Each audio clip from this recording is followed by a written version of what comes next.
कोठा ऊपर पापा रो भाई कोठारिया में मम्मी गे माई कोठारिया में मम्मी गे माई डोलिया में बेटी रो बेया बनाई हर छूटल गे माई डोलिया में बेटी रो बेया बनाई हर छूटल गे माई चुप रहूं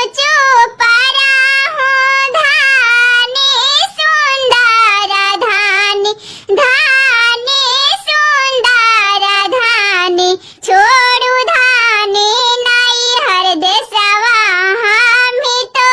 हरयापन गे माई छोड़ू धानी नहीं हर देशवा हामी तो